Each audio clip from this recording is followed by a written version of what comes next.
د رومیانو په نوم د پولس رسول خط اول باب. د پولس له طرف نه چې د مسیح عیسی غلام او بلل شوی رسول دی چې د خدای د زیری د خورولو دپاره مقرر کړی شوی دی. دا زیری خدای د مخکې نه په مقدسو صحیفو کې د خپلو نبیانو په وسیله لوس کړی دی. د هغه د زوی زموږ د مالک عیسی مسیح په هکله چې په انساني طور د داود په نسل کې پیدا شو، خو د قدوسیت د روح په مطابق له مړو نه د بیا ژوندي کېدو په وسیله هغه په قدرت سره د خدای زوی اظهار شو، یعنی زموږ مالک عیسی مسیح او د هغه په وسیله موږ ته دا فضل او رسالت بخښل شوی دی چې د هغه په نامه ټولو غیرو قومونو ته بلنه ورکړو چې ایمان راوړي او تابعدار شي، او په هغو کې تاسو هم عیسی مسیح وبللی. دا هغه ټولو د روم اوسیدونکو پاکانو ته چې د خدای محبوبان دي او بلل شوي دي، زموږ د پلار خدای او د مالک عیسی مسیح فضل او سلامتیا دی تاسو سره وي. پس له سلام نه زه د عیسی مسیح په وسیله د خپل خدای شکر ستاسو د ټولو دپاره ادا کوم، ځکه چې په ټوله دنیا کې خلک ستاسو د ایمان ذکر کوي. د هغه خدای د چا چې زه د خپل زړه سره خدمت کوم په دې جوړ چې د هغه د زوی زیری خوروم.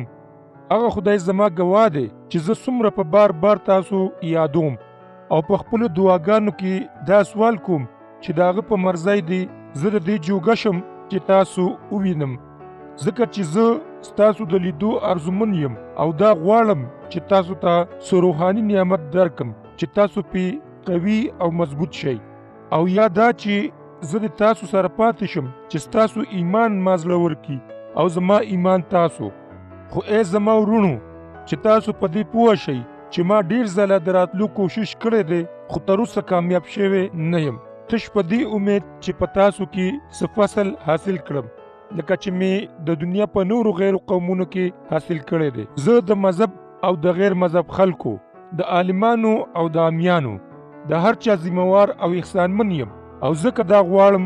چې تاسو ته چې په روم کې یې زیری در رسوم. زه له زیری نه شرمیږم، ولې چې د هر چا دپاره چې ایمان راوړي دا د خلاصون دپاره د خدای قوت دی، لومبی د یهودیانو دپاره بیا د غیر یهودیانو دپاره، ځکه چې هم دلته د خدای هغه صداقت څرګندیږي چې د ایمان نه شروع کیږي او په ایمان تر سره کیږي، لکه چې صحیفې وایي د چا چې د ایمان په وسیله د خدای سره رښتینې رشته قایمه وي هغه به ژوندی پاتې شي. د خدای غضب له اسمان نه په هغه خلکو نازلیږي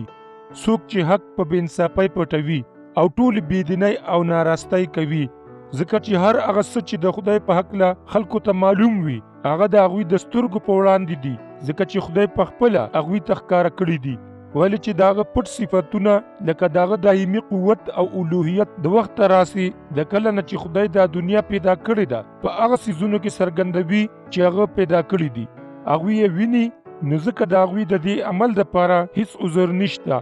هغوی خدای پیژندلو خو بیا هم د خدای د تمجید نه انکار کوو او شکرګزار کېدل نه، بلکې د هغوی ټول خیالات باطل شول او د هغوی بې لارې کړی شوي زړونه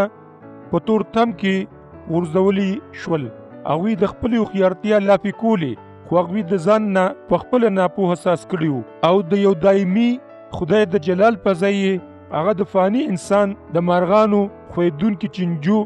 او د څاروو په تصور کې بدل کو. هم په دې وجه خدای د دوی د زړونو د خواهشاتو په مطابق هغوی په ناپاکۍ کې پرېښودل، د دې دپاره چې د دوی جسمونه یو تر بله سپک کړی شي، ځکه چې هغوی د خدای حقیقت په دروغو بدل کو او د مخلوق عبادت او خدمت یې د خالق په ځای وکړو چې تل تر تله د هم لایق دی. آمین. نو ځکه خدای هغوی سپکو شهوتونو ته پرېښودل، د هغوی ښځو د فطري جنسي عمل په ځای غیر فطري جنسي عمل خپل کو، او د هغوی سړو هم دغه شان د ښځو سره د فطري جنسي عمل په ځای د یو بل سره بدکاري راواخیسته، او سړو د سړو سره بدکاري وکړله، او انجام دا چې په خپله د دې ګمراهۍ بدله او سزا وموندله. او لکه څنګه چې هغوی د خدای پیژندل خوښ نه کړل، نو هغه هم دوی خپلو باطل خیالاتو ته پرېښودل چې هم په دغسې ناکاردو اخته وي، او دغه شان دوی د هر قسم بې انصافۍ، بدۍ،